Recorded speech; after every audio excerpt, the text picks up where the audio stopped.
The words hit her like a slap across sun-cracked skin, cutting through the careful silence she'd built around her heart like a fortress of thorns. 6 wooden crosses stood behind her house, weathered grey as old bones, marking the dreams she'd buried deeper than any gold vein Rufus Hale had ever chased through these godforsaken hills. But his eyes held something she hadn't seen in years.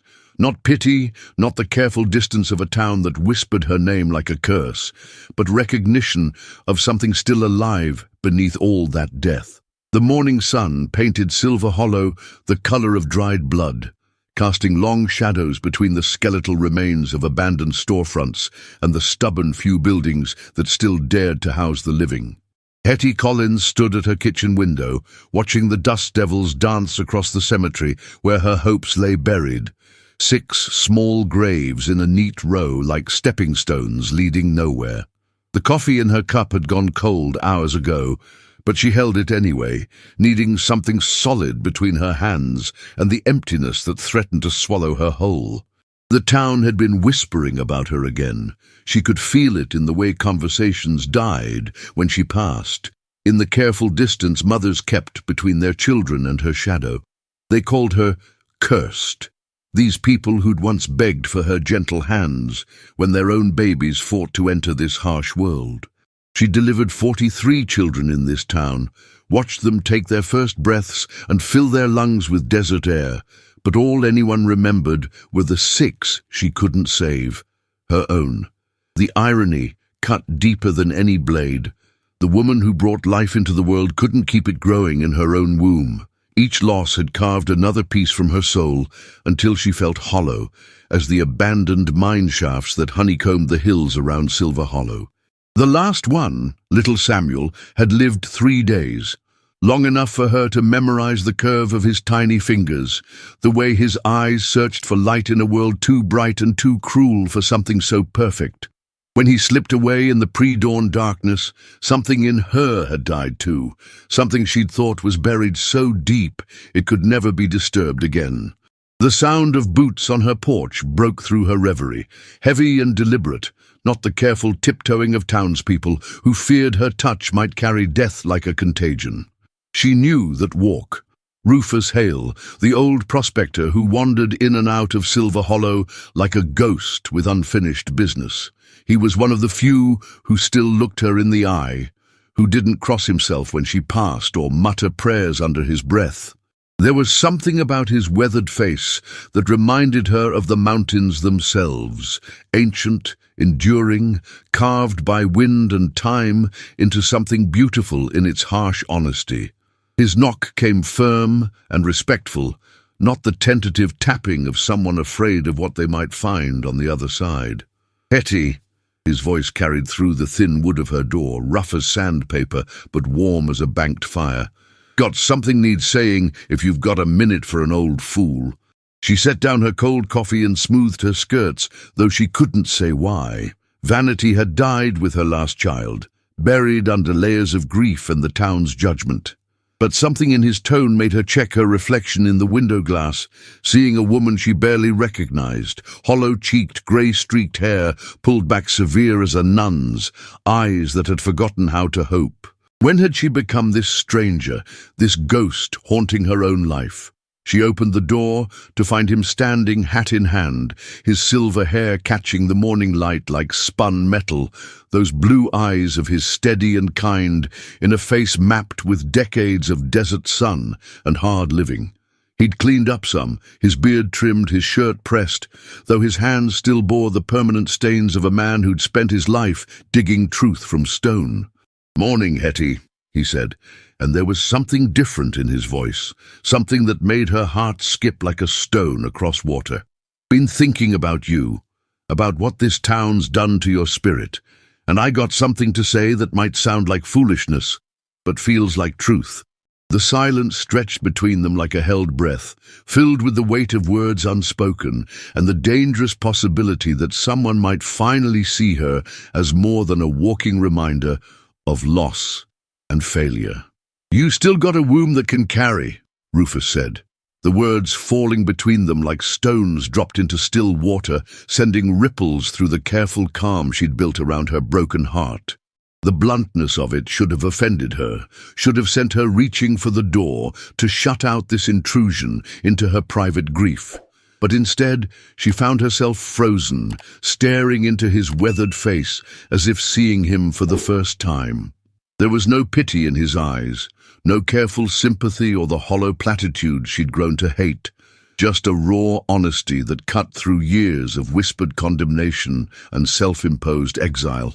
He stepped closer, not crowding, but closing the distance between them like a man approaching a spooked horse, his voice dropping to something softer, more intimate than the desert wind. "I know what this town says about you, how they've made you carry their fear like it was your burden to bear," he continued, his hands working the brim of his hat like a prayer wheel, nervous energy betraying the careful control in his voice. "But I've been watching you, Hetty. Watching how you tend to the sick when they swallow their pride enough to call for you. How you deliver their babies with hands gentle as morning rain. You ain't cursed. You're just a woman who's known more sorrow than most, and that don't make you broken." The words hit her like physical blows, each one finding the tender places she'd thought were scarred over, protected by layers of numbness and resignation. She wanted to argue, to tell him he was wrong, that she was exactly what the town said she was. A woman touched by death, marked by loss, dangerous to anything pure and innocent. But something in his eyes stopped her, something that looked almost like reverence, as if he was seeing not the hollow shell she'd become, but the woman she'd been, before grief carved her down to bone and sinew. "I got a proposition for you," he said, and his voice carried the weight of a man who'd spent his life gambling on long shots and impossible dreams. "I struck gold up in the high country, enough to buy us a spread somewhere green, somewhere the past can't follow. I'm asking you to marry me, Hetty Collins, not out of pity or charity, but because I see strength in you that this town's too blind to recognize." The words hung in the air between them like smoke from a distant fire, impossible and real at the same time, offering something she'd thought was lost forever, the chance to be seen as more than her failures. Her hand found the doorframe, needing something solid to anchor her as the world tilted on its axis, as possibilities she'd buried with her children began to stir like seeds in spring soil. "You don't know what you're asking," she whispered, her voice barely audible above the whisper of wind through the eaves. "I'm 39 years old, Rufus. I've lost 6 babies, 6 chances at the only thing I ever wanted. What makes you think—" But he cut her off with a gentle shake of his head, stepping close enough that she could smell the sage and leather scent of him, could see the flecks of gold in his blue eyes that spoke of a man who'd learned to find treasure in the most unlikely places. "What makes me think is that you're still here," he said simply, his voice carrying the weight of absolute conviction. "Still breathing, still fighting, still believing enough in life to bring other people's babies into this world with your own hands. That ain't the mark of a cursed woman, Hetty. That's the mark of someone who knows the value of what she's lost and ain't given up on finding it again." His words cracked something open inside her chest, something she'd thought was sealed forever. And for the first time in years, she felt the dangerous flutter of hope trying to take wing in the ruins of her heart. The morning sun climbed higher, painting the desert in shades of gold and promise, while 2 people stood on a threshold between past and future, between the safety of known sorrow and the terrifying possibility of joy. The news of Rufus Hale's proposal spread through Silver Hollow like wildfire through dry brush, igniting every tongue and setting every porch to buzzing with speculation.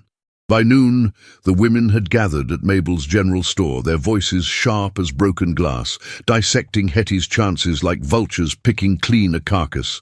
They spoke of curses and bad luck, of wombs that couldn't hold life, and men fool enough to ignore the signs. Their words carried on the desert wind, finding their way to Hetty's ears as she tended her small garden behind the house, each syllable a familiar knife, twisting in wounds that had never properly healed. Hetty's hands trembled as she pulled weeds from around the struggling tomato plants, her fingers working the earth with desperate intensity. The soil was stubborn here, reluctant to give life, much like everything else in this God-forsaken town. She could feel their eyes on her even from a distance, could sense the weight of their judgment pressing down like the relentless Arizona sun. 6 graves lay behind her house, 6 small mounds that marked her failures, and now the whole town was watching to see if she would dare to risk a 7th. The very thought made her stomach clench, with a mixture of terror and something else, something that felt dangerously like hope. The afternoon brought Rufus to her door again, his weathered face serious beneath the brim of his hat. He carried a small leather pouch that clinked softly with each step, the sound of gold pieces settling against each other like distant church bells. When she opened the door, he didn't speak immediately, just stood there studying her face with those pale blue eyes that seemed to see straight through to her soul. The silence stretched between them, heavy with unspoken questions and the weight of a decision that could change everything. Finally, he reached into the pouch and withdrew a single gold nugget, placing it gently in her palm, where it lay warm and solid, a tangible promise of possibility. "This ain't about what they think," he said quietly, his voice rough as sandpaper, but gentle as a prayer. "This is about what you know in your heart, Hetty Collins. I seen women birth babies in wagon trains with arrows flying overhead, seen them deliver healthy children in the middle of blizzards that would kill a strong man. Ain't nothing wrong with your body that time and tenderness can't heal." His words fell into the space between them, like seeds on fertile ground, and Hetty felt something shift inside her chest, a loosening of the tight bands of grief that had held her heart captive for so long. She closed her fingers around the gold, feeling its weight and warmth, and for the first time in years, she allowed herself to imagine a different future. Not the future the town expected, one of continued failure and mounting shame, but a future where her body might finally fulfill its deepest purpose. The thought terrified her more than anything she had ever faced, because hope was the cruelest emotion of all, the one that could lift you highest before dashing you against the rocks. Yet as she looked into Rufus's weathered face, she saw something there that she had almost forgotten existed, faith in her ability to create life rather than mourn its absence. The sun was setting when she finally spoke, her voice barely above a whisper, but carrying the weight of a decision that would echo through both their lives. "I'll need time to think," she said, though they both knew she had already begun to hope, and hope was the first step toward saying yes to a future she had never dared to dream possible. That evening, Hetty walked to the 6 small graves behind her house, each one marked with a simple wooden cross that bore no name, only dates that told the story of her repeated heartbreak. The desert wind whispered through the sparse grass that struggled to grow in this sacred ground, carrying with it the scent of sage and the promise of rain that might never come. She knelt beside the first grave, her knees pressing into the hard earth, and began the ritual she had performed countless times before, the careful tending of memory, the gentle maintenance of grief that had become as much a part of her as breathing. Her fingers traced the weathered wood of each cross, remembering the brief moments when life had stirred within her, when hope had bloomed like desert flowers after a rare storm. The first had lasted 3 months, long enough for her to begin imagining a nursery, to start knitting tiny booties that still lay folded in her dresser drawer.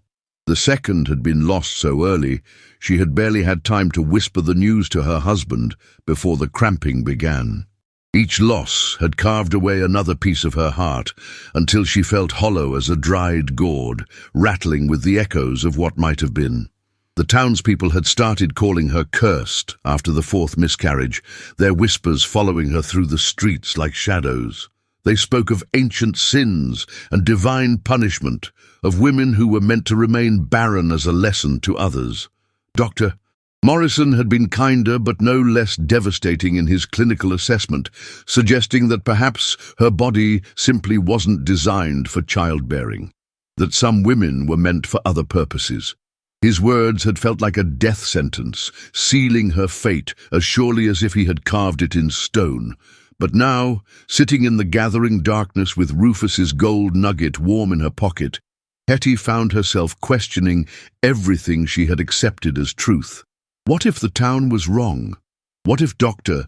Morrison's certainty was just another form of blindness? The old prospector's words echoed in her mind like a half-remembered song. "You still got a womb that can carry." The phrase was crude, almost offensive in its directness, yet it held a power that all the gentle condolences and medical explanations had lacked. It spoke to something primal and fierce within her, something that had never quite died despite all the evidence to the contrary. She thought of Rufus's weathered hands, gentle despite their roughness, and the way he had looked at her, not with pity or fear, but with a kind of reverent recognition. He saw her not as a broken woman haunted by failure, but as someone still capable of miracles. The thought made her chest tight with emotion, a mixture of terror and longing so intense it left her breathless. Could she dare to try again? Could she risk opening her heart to the possibility of life, knowing that loss might follow as surely as sunrise? As the first stars appeared in the darkening sky, Hetty pressed her palms against the earth of the sixth grave and made a silent promise to the children she had never held. If she chose to try again, it would not be a betrayal of their memory, but a continuation of the love that had created them. They would always be part of her story, the foundation upon which any future joy would be built, and perhaps that was enough to make the risk worthwhile. 3 days passed before Hetty found Rufus at the old mine shaft on the outskirts of town, his weathered hands sifting through pan after pan of river sand, with the patience of a man who understood that the most precious things came to those who waited. The morning sun cast long shadows across the desert floor, and the air was crisp with the promise of autumn, carrying the scent of distant mountains and the faint hope of rain. She approached slowly, her heart hammering against her ribs like a caged bird desperate for freedom, the gold nugget he had given her clutched tight in her sweating palm. He looked up when her shadow fell across his work, those pale blue eyes reading her face with the skill of a man who had spent decades learning to recognize the difference between fool's gold and the real thing. She didn't need to speak. Her presence here was answer enough, but the words came anyway, tumbling from her lips like water from a broken dam. "I want to try," she whispered, her voice barely audible above the whisper of wind through the canyon walls. "God help me, Rufus, I want to try again." The admission felt like stepping off a cliff, terrifying and exhilarating in equal measure, and she saw something shift in his weathered features, a softening that made him look younger despite his 66 years. Rufus set down his pan and stood slowly, his joints protesting the movement with small sounds of complaint that spoke to decades of hard living and harder choices. When he reached for her hands, his touch was gentle as a prayer, calloused fingers wrapping around hers with surprising tenderness. "Ain't gonna be easy," he said quietly, his voice rough with emotion he rarely allowed himself to show. "Town's gonna talk, gonna say we're both fools chasing after something that ain't meant to be. But I seen enough of life to know that sometimes the things worth having are the ones that scare you most." His words settled into her heart like seeds finding fertile ground, and she felt something she had thought dead forever beginning to stir to life. They talked then as the sun climbed higher, sharing stories and fears with the honesty of two people who had nothing left to lose and everything to gain. Rufus spoke of his years alone in the desert, of the loneliness that had carved hollows in his chest deeper than any mine shaft, and of the moment he had first seen her and recognized a kindred spirit. Hetty found herself telling him things she had never spoken aloud, about the dreams that still visited her in the dark hours before dawn, about the phantom kicks she sometimes felt in her empty womb, about the way she still caught herself listening for a baby's cry that would never come. As the afternoon wore on, They began to plan not just a marriage, but a life together. Two damaged souls choosing to believe that their combined strength might be enough to overcome the weight of past failures. Rufus spoke of the cabin he would build for them away from the town's prying eyes, a place where they could tend their own garden and raise whatever children God saw fit to bless them with. Hetty found herself imagining rooms filled with laughter instead of silence, a table set for more than one, and the sweet weight of a child in her arms, dreams she had buried so deep she had forgotten they existed. When the sun began its descent toward the western mountains, painting the sky in shades of gold and crimson that matched the hope blooming in her chest, Hetty Collins made a choice that would echo through the rest of her days. She would marry Rufus Hale not because she was desperate or broken, but because she was finally ready to believe that her story was not yet finished, that the chapters ahead might hold joy instead of sorrow. The 6 graves behind her house would always be part of her, but they would no longer define her. She was choosing to write a new ending, one that began with the simple, terrifying act of hope. The desert wind carried their quiet laughter across the empty landscape, a sound of pure possibility that seemed to make even the stubborn earth beneath their feet tremble with anticipation.